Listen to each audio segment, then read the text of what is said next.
हाँ तो बच्चों देखिए हम लोग क्वेश्चन नंबर 75 देखते हैं, ठीक है।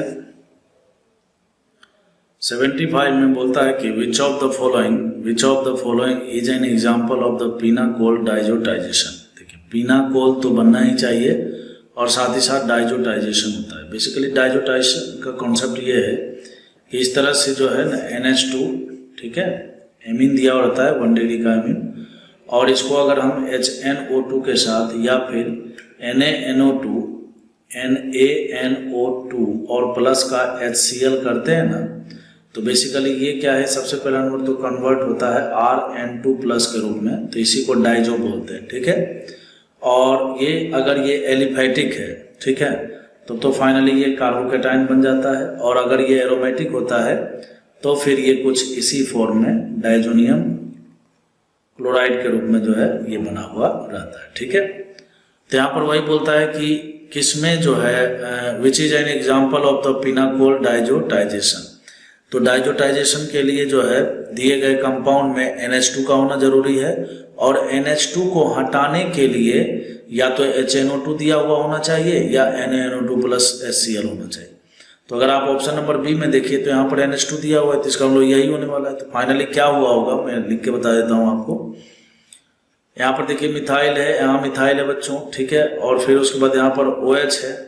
तो सबसे पहला नंबर डाइजोटाइजेशन में यहाँ से ये NaNO2 के द्वारा जो है ये कार्बोकेटाइन यहाँ पर बना होगा, ठीक है, और कार्बोकेटाइन बना तो ये मिथाइल और ये मिथाइल, ठीक है।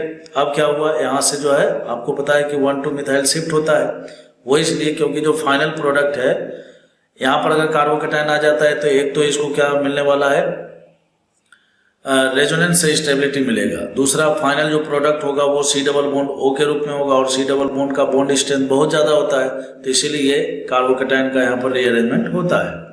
तो फाइनली मिथाइल अगर यहाँ पर आ जाता है तो मिथाइल यहाँ पर आएगा बच्चों, तो ये C पर पॉजिटिव चार्ज और यहाँ पर जो है OH, ठीक है, और फिर C और यहाँ पर Me3 हो जाएगा। अब यहाँ पर रेजोनेंस के थ्रू जो है आपको ये वाला प्रोडक्ट बनता हुआ दिख रहा है। तो इतना तो हमसे पूछा ही नहीं, बस हमसे पूछा है कि बताइए किसमें कौन सा पीनाकोल डाइजोटाइजेशन वाला एग्जाम्पल है, यही है। हेलो बच्चों, क्वेश्चन नंबर 76 देखते हैं हम लोग। यहाँ पर A कोई अननोन कंपाउंड है, ठीक है, और जिसका मोलिकुलर फॉर्मूला है C5H10O। तो C5H10O का पहले DU आप निकालिए, तो DU निकालिएगा तो 5 + 1 6 और -10/2 5 1, यानी कि एक डबल बॉन्ड होना चाहिए, ठीक है। तो देखिए एक डबल बॉन्ड आपको इसमें दिख रहा है ना, फिर देखिए एक डबल बॉन्ड आपको इसमें भी दिख रहा है, ठीक है, लेकिन इसमें आपको एक डबल बॉन्ड नहीं दिख रहा है, तो ये तो वैसे भी नहीं होगा, समझ में आई बात। और ये नहीं होगा तो B एंड C जो बोला गया है ये भी चला गया, समझ में आ रहा है, ओके भाई। यहाँ पर सबसे पहला नंबर हमने DU निकाल लिया, DU निकाला तो हमें पता लग गया कि DU1 है, इसका मतलब एक डबल बॉन्ड होना चाहिए। तो एक डबल बॉन्ड देखिए इसमें है और इसमें कोई डबल बॉन्ड हमें नहीं दिख रहा है, तो नहीं दिख रहा है तो इसका DU गड़बड़ हो गया। और वैसे भी देखिए इसका मोलिकुलर फार्मूला देखिए, मोलिकुलर फार्मूला में देखिए 5 तो कार्बन है तो C5, फिर H12 दिख रहा है आपको और O, ठीक है, C5H12 O दिख रहा है, जबकि मोलिकुलर फार्मूला है C5H10O। इसमें देखिए अब इसमें DU देखिए मिल रहा है ना, तो इसका मतलब मोलिकुलर फार्मूला भी सेम होगा। कैसे, देखिए 3 2 5 कार्बन हो गया, 3 3 6 और 6 और 4 10 हो गया, ऑक्सीजन एक है ही, DU मिल रहा है, इसका मतलब फॉर्मूला मिलेगा 1 2 3 4 5 C5 हो गया 5 और 3 2 5 5 10 हो गया ऑक्सीजन, ठीक है, मिल रहा है, ओके। इसका मतलब B और D तो देखिए फ्री फोकट का ही अपने को मिल गया, करने का मतलब नेगलेक्ट कर दिया हमने। अब बात करते हैं A और D में। अब उसके लिए हमें क्वेश्चन पढ़ना होगा। क्वेश्चन में कहता है हाइड्रोलाइसिस कीजिए, ठीक है, तो A और C दोनों का हाइड्रोलाइसिस करते हैं। हाइड्रोलाइसिस का देखिए ईथर है, ठीक है बच्चों, ईथर है। और ईथर का हाइड्रोलाइसिस करने का मतलब समझ रहे हो आप। सबसे पहला नंबर क्या करेगा, यहाँ पर प्रोटोनेशन होगा, बॉन्ड तोड़ना है। तो जैसे हम बॉन्ड तोड़ेंगे तो CH डबल बॉन्ड CH और इधर OH बन जाएगा, और दूसरा तरफ जो टूटेगा उधर भी बच्चों OH लग जाएगा, कोई शक की बात नहीं है, ठीक है। अब आप इसका टोटोमराइजेशन भी कर सकते हो। तो जब आप टोटोमराइजेशन करोगे इसका तो CH3 CH2 और फिर CHO हो जाएगा, ठीक है। ये तो आपको ऑप्शन नंबर ए से मिल गया। ऑप्शन नंबर सी में देखिए, सी में जब फिर से वैसे हाइड्रोलाइसिस होगा तो सबसे पहला नंबर तो यहाँ पर प्रोटॉन लगा दीजिएगा, बॉन्ड तोड़िए, तो ये हो जाएगा CH3 C, यहाँ लगा दिया OH डबल बॉन्ड CH2 भी कर दिया, टोटोमेराइज कर दीजिए। तो टोटोमेराइज करने के बाद CH3 C, यहाँ डबल बॉन्ड हो गया और यहाँ पर CH3 हो गया, ठीक है। और दूसरा वाला जो पार्ट है वो है CH3 CH2 और OH, दोनों का हाइड्रोलाइसिस कर लिया।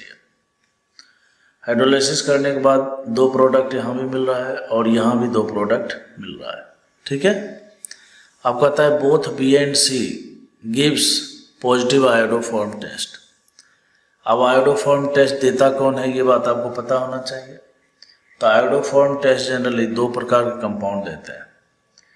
एक तो इस तरह से CH3CO, ठीक है। कहने का मतलब है कि दूसरे पोजीशन पर कीटोन होना चाहिए, इसको मिथाइल कीटोन भी बोलते हैं। दूसरे पोजीशन पर कीटोन क्या, कीटोन हमेशा जो है पहले पोजीशन पर तो हो नहीं सकता है, ठीक है, आगे कहीं भी हो सकता है, मतलब दूसरे पर। तो पहले पर जो है ना मिथाइल रहना चाहिए और दूसरा जो है वो C डबल बॉन्ड O होना चाहिए, या फिर ऐसा होना चाहिए कि पहले पोजीशन पर जो है मिथाइल होना चाहिए और दूसरे पोजीशन पर OH होना चाहिए।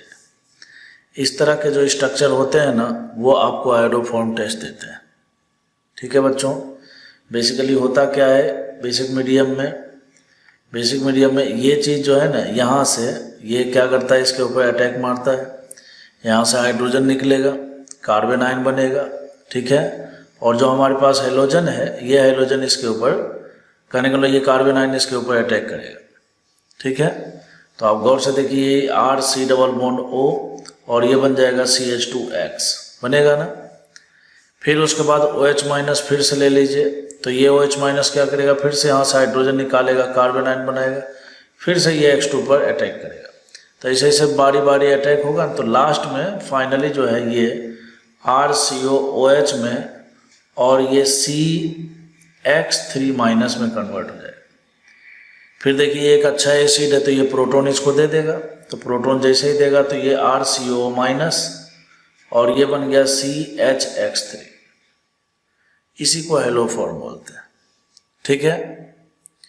यहाँ पर आयोडोफॉर्म है तो X के जगह पर आप I2 यूज कर लीजिए, ठीक है। और ये जो दूसरा है ना बच्चों, ये दूसरा बेसिक मीडियम में ये क्या होता है, ये इसमें जो है ना कन्वर्ट हो जाता है, ठीक है। तो इसीलिए अल्कोहल फॉर्म में और कीटोन फॉर्म दोनों फॉर्म में आयोडोफॉर्म देता है। बस कंडीशन एक ही बात याद रखना है आपको कि पहले पोजीशन पर मिथाइल का होना बहुत ज़रूरी है, क्योंकि यही आयोडोफॉर्म में बदलता है, ठीक है। तो अब देखिए हमारा जो आंसर आया था उसके हिसाब से सोचते हैं। इसमें देखिए गड़बड़ी क्या दिख रहा है आपको, इसमें देखिए पहले पोजीशन पर C डबल बॉन्ड O है और दूसरे पर यहाँ पर देखिए CH2 दे रखा है। इस C डबल बॉन्ड O को यहाँ पर होना चाहिए था, ठीक है। कहने का मतलब कुल मिलाकर एल्डिहाइड का नहीं हो पाएगा, कीटोन का होगा, मिथाइल कीटोन का होता है। तो यहाँ पर देखिए ये मिथाइल कीटोन है, पहले पोजीशन पर मिथाइल है, दूसरे पर कीटोन है। और फिर क्या बताया था कि पहले पोजीशन पर मिथाइल हो और दूसरे पर OH हो तो भी चलेगा, तो वो भी हो रहा है। तो ऑप्शन नंबर सी में देखिए इसके सारे ये मतलब दोनों प्रकार के लक्षण जो है आपको यहाँ पर दिख रहे हैं, लेकिन ए में नहीं दिख रहे हैं। तो इसका आंसर केवल ऑप्शन नंबर सी होगा, ठीक है।